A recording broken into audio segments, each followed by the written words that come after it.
Alright, for the seasoning part of our brine, we have 1/4 cup yummy chicken from Knox Spice Company, 1/8 of a cup cracked pepper, we have 1/8 of a cup of onion powder, and then 1/2 cup of granulated garlic. Stevia extract, and it's kind of like powdered sugar, that's it on top. Just wanted to show you that. Stevia is actually not sugar and is a very nice alternative. This should reach the proper ratio that I am looking for, and on the salt and sugar pot I am just going to slowly bring that up to almost a low boil and just, you know, make sure it's all water soluble. So I'm thinking we need to cook this for about 20 minutes. The salt, the sugar pretty much, or the stevia is pretty much dissolved, but you can see in the bottom there, there's still quite a bit of salt not dissolved. And here is our bay laurel. It's a Northwest native that we got through a nursery. And as you can see, you probably don't want to use those old leaves. I'm going to get 6 leaves from a new green looking leaf. So we just want to get a few leaves that aren't going to cause any harm to that effect. And you always want to use a nice sharp instrument to cut your produce, whatever it be. Just consider a torn, jagged edge wound healing as compared to a nice sharp one, and your plants will appreciate your kindness and they will heal quicker, they won't go into shock, and life's just better that way. So use a nice clean instrument. Don't ever tear or rip when you're harvesting. Practice a farming method that preserves the plant as long as possible and extends its harvest window. So I have my 6 bay leaves for my 6 game hens, and it's that easy. Alright, it's been 20 minutes and the salt still hasn't dissolved well. And the herbs look like they're pretty well cooked up. The house smells like garlic and thyme and oregano and all sorts of good things. Alright, as you can see, there seems to be a large separation process going on with the herbs that I cooked up, and I'm guessing the top half is the water soluble part and the bottom half isn't. So the top half flavors will go into the chicken and the bottom won't. So what I'm going to do is go ahead, and I know I need more water to cover my bird, so I'm going to go ahead and cook up this again in more water. Alright, I was just cleaning up the game hens here, and I noticed this one had a very yellow quality to it. It's not at all like the other hens. They have a little bit of yellow, but this one just has this dark yellow on it. It's still too hot, but like I said, we'll put it in the fridge in 2 containers and it'll cool down quickly. But I'm going to put a little ice pack on top of each container to accelerate the cooling process.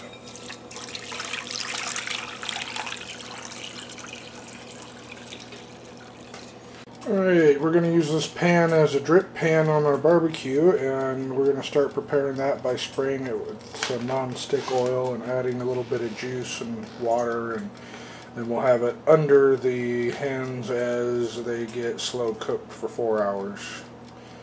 And you'll notice this is a solid, reusable aluminum pan. I don't like disposable.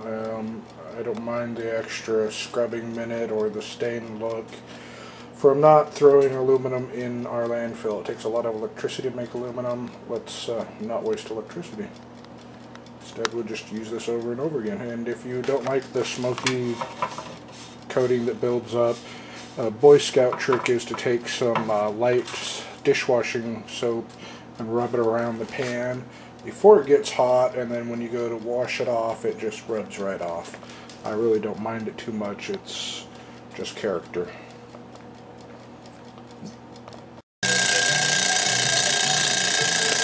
Be that time.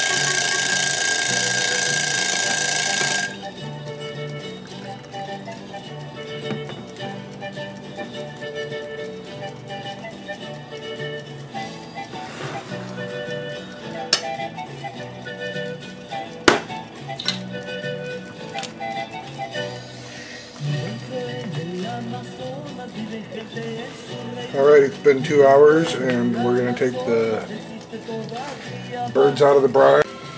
Alright, we've got the 5 hens done brine, and the 2 are actually a little bit loose bone, kind of weird, they're kind of looser. So I'm thinking they probably didn't want to be more than 2 hours of brining time. These aren't quite as soluble, flexible, whatever. I just rinsed them off in cold water. Alright, I've transferred the garlic rice to a container to make it easier for me. And we're just gonna take a bay leaf, put it down in there.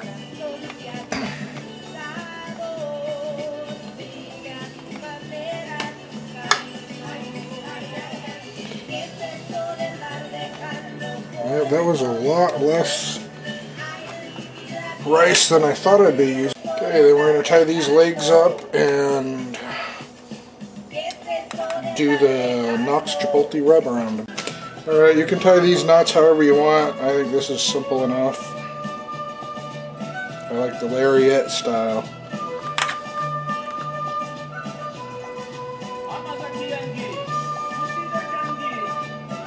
Yep, grab the wrong end. That easy. You can do another wrap or a bow or whatever you want, but that's all it takes to get those legs tied shut.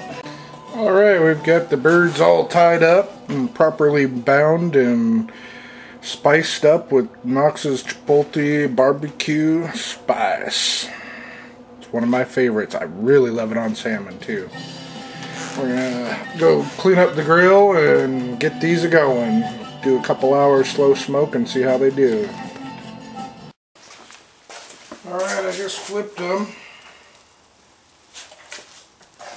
Just a little bit of brown on the skin. That's a little too much. You just want to get a little dark going on. You don't want to make them dark.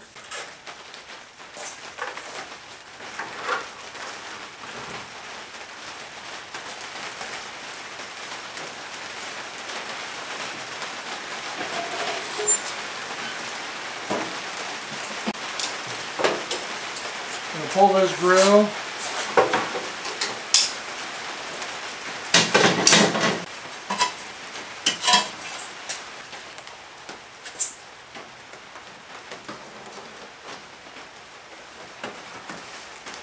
Push our coals up next to the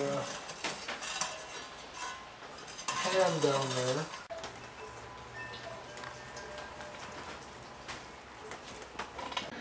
Alright, looks like we got some good looking barbecue here going on here.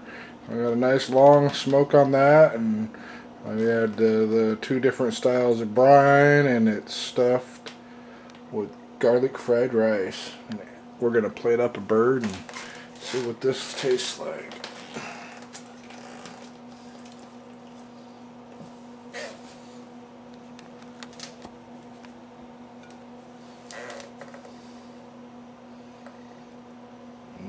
Look at that.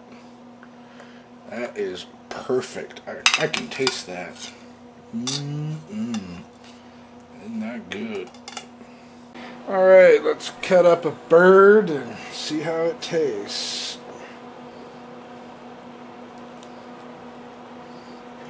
Ooh, it is still bound. We will free the bird. And it just pulls apart, which it should from a nice low and slow.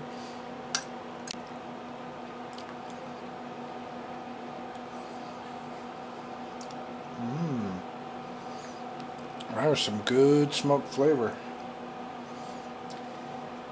I took several thermometer readings on this bird, so I know it's done all the way through. At least 165. Yeah, that meat has some flavor of that chipotle barbecue rub. That is some nice lingering heat. Tasted nummy.